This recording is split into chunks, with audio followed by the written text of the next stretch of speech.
आई हरा आणि विळा घेऊन तिकडे मागे चाललीये. मागे गायींसाठी गवत लावलंय. विचारूया तिला काय करणार आहे ते. सांग. आता दूध काढून झालंय, गुरं चारवायला न्यायचे, पण संध्याकाळसाठी तिला काम आटपण्यासाठी चार थोडीशी कापून ठेवते. चला.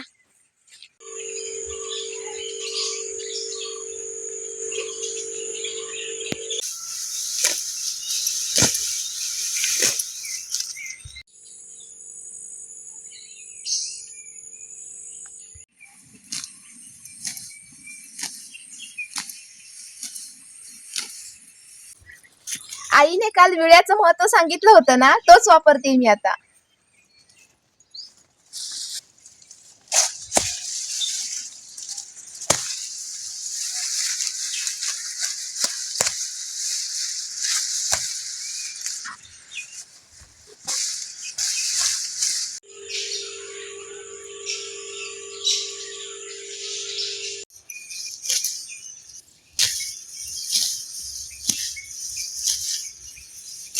माझ्या मागे दिसतंय हे अळूची पानं आहेत. दरवर्षी ही इथेच येतात.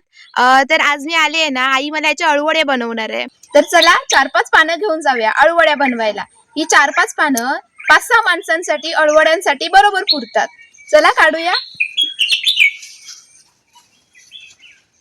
4 काढू ना. तुमच्याकडे अळूच्या पानांचं काय काय बनवतात? अळूवडीची मगाशी जी मी काढली ना, ती अळूवडीची पानं आहेत, मोठी असतात. ही छोटी पानं दिसत आहेत, याचं आम्ही अळूचं फतफतं बनवतो.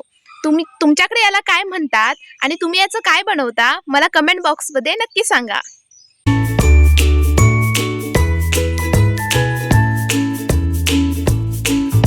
रानात गुरं आणायला गेलो होतो, तेव्हा ही रोवणं मिळाली आम्हाला.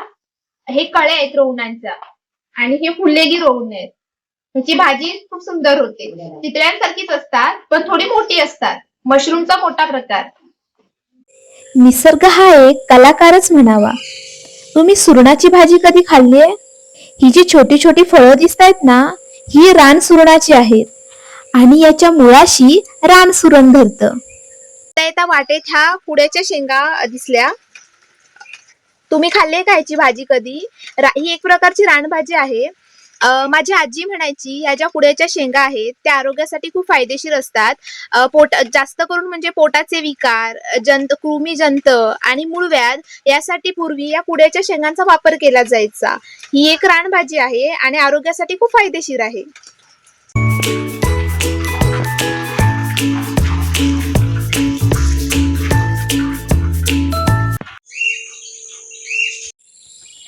कशीही निसर्गात तुझी किमया, रंगपेटीतले रंग नकोत, अक्का इंद्रधनुष्य तुझ्यात ओतला, अक्का इंद्रधनुष्य तुझ्यात ओतला.